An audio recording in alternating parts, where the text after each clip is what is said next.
Hi everyone! Welcome to the Empath Arc. It's another love reading time. This is general. Take what resonates lang po. Maybe some part of the reading makaresonate kayo, some part of it hindi.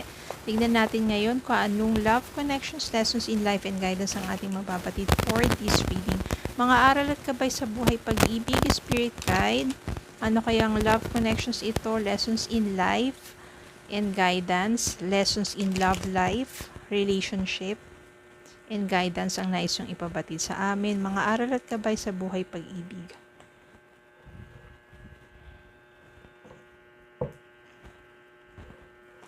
Spirit kayo, send me messages on love connections ito, lessons in life and guidance ang nais yung ipabatid sa amin, mga aral at gabay sa buhay pag-ibig. Oops! Ayan. Itong mga nag-flip.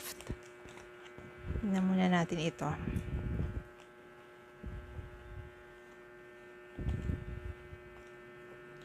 Tower.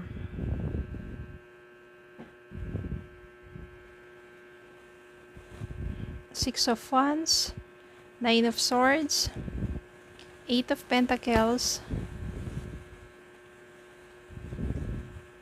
Five of Swords, Three of Pentacles, Ace of Pentacles, Two of Wands, Death,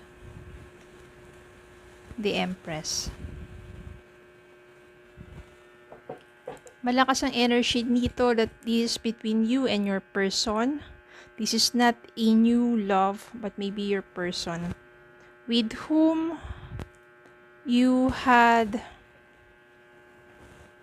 Five of Swords Tower. Maaring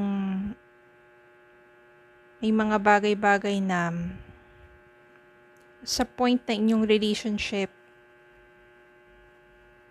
pakiramdam mo wala na, hindi na maayos pa kasi Tower ito, wasak na oh.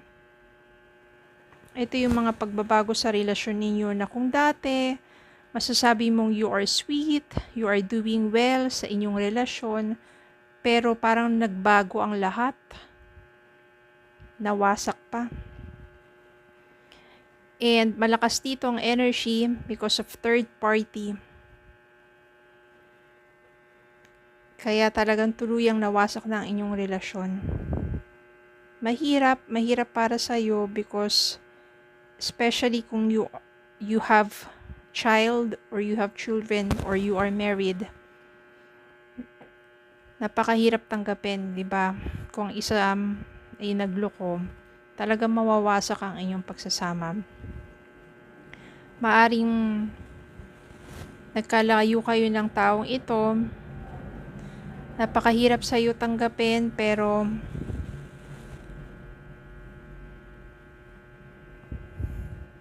Two of Wands dito, inisip mo na lang na magpakalayo-layo, inisip mo na lang na ikaw na lang sa sarili mo, kailangan mo na lang sa sarili mo na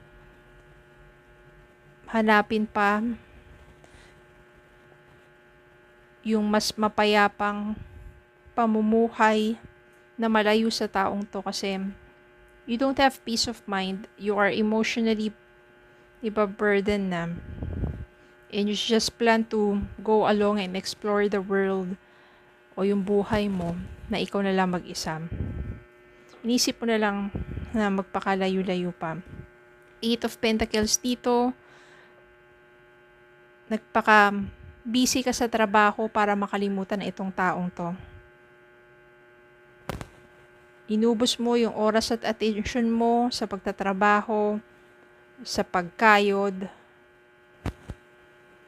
para makalimutan na itong taong to. Kasi ang hirap kung bawat araw na lang, 'di ba? Palagi mong iisipin tong taong to at ginawa niya sa'yo. Paano ka makakausad? Ngayon, ang kailangan, kung kayo ay nandiyan sa kaganyang kalagayan, maghanap kayo ng mga bagay na kung saan pagtutuunan ninyo ng pansin, ng atensyon, ng panahon, ng oras, ng focus, upang sa ganon,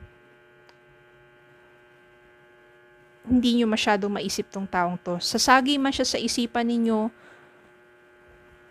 mas mananaig yung kailangan yung pagtuunan ng pansin, which is maybe your business, your study, your work, kung ano pa man yung craft mo. Magugulat ka kasi bigla na lang siyang magpaparamdam sa'yo.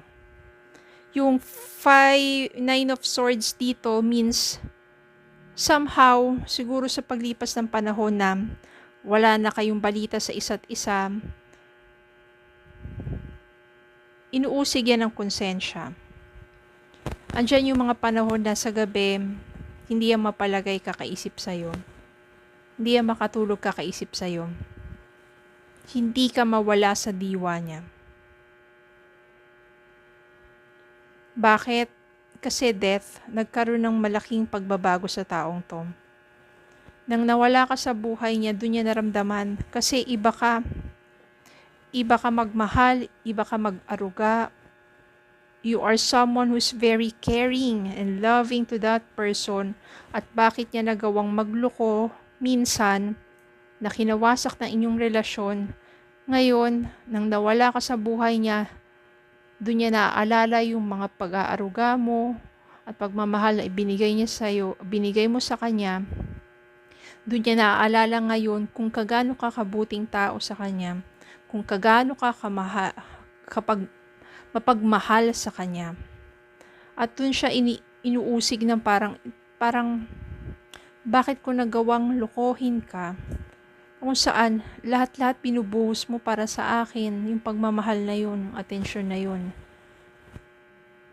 Na parang, ang nangyari kasi, I can sense here that inabuso niya yung kabaitan mo. Ito naman yung taong hindi nagrereklamo, ito naman yung taong, yan. Kaya siguro, sige, maglilibang ako. O na-tempt siya. Sinubukan niya minsan. Nabisto mo, nabuko mo. At yung minsang pagkakamali na yun, na nalaman mo, yun na yung naging dahilan ng inyong paghihiwalay. Pero dito, merong death. Kapag lumalabas po yung death card dito, ibig sabihin, magandang pagbabago. Your person may be transformed into a better person. Na-realize na niya ang kanyang mga pagkakamali, kanyang mga pagkukulang. Meron na yan paghingi ng patawad kay God sa kanyang nagawa at nais niya rin humingi ng tawad sa iyo. Magugulat ka minsan dahil gagawa yan ng paraan upang makausap ka, matuntun ka, makausap ka. Yung Ace of Pentacles dito, nais niyang mag-offer sa iyo ng panibagong simula, which is this time for a changed person. Gusto niyang ayusin ang lahat at mas maging stable kayong dalawa. At since na dito si Six of Wands, ibig sabihin, because you still love that person, you still care for that person, ang inyong panibagong simula ay magiging maganda ang kahahantungan. It will be successful. This time, the sweeter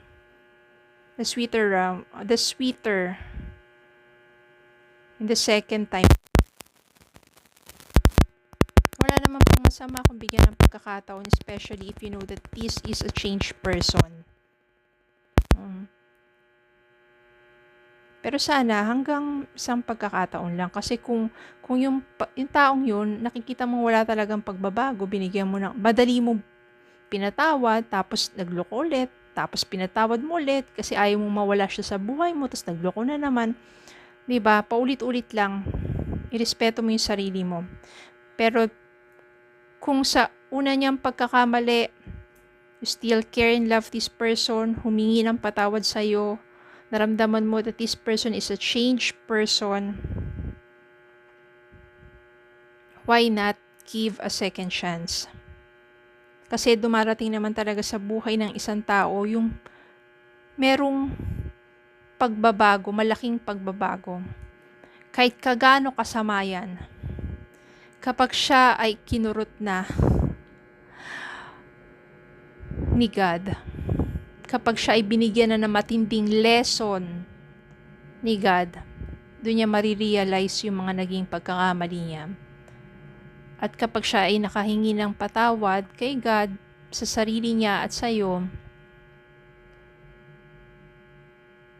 At doon sa kanyang magandang pagbabago na yun, magiging maganda rin ang kalalabasan.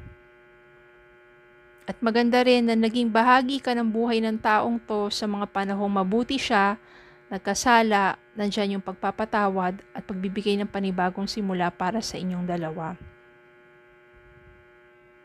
There's nothing wrong in forgiving, especially kapag marami kayong natutunang lessons. Okay? Iba naman pong kwento ang isang taong hindi naman natuto, hindi naman humingi ng tawad, hindi naman nagbago, pero paulit-ulit, mabilis mo siyang tatanggapin, gagawin na naman sa'yo, tas humingi lang ng konting anuhin ka lang ng konti, 'di ba? Parang tapos yun na naman, kayo na naman, tapos loko ka na naman. Yung paulit-ulit, iba naman po yun. Kapag ganun po yung nangyayari, better to just respect yourself by moving away from that kind of person. Pero kapag ganito, alam mong mabuting tao naman na ito at minsan nagkasala, why don't you give forgiveness and second chance? Okay, so yun lang po. Maraming salamat po for watching. Please don't forget to like, share, comment, subscribe, follow me on Facebook and TikTok. Have a good day po and God bless.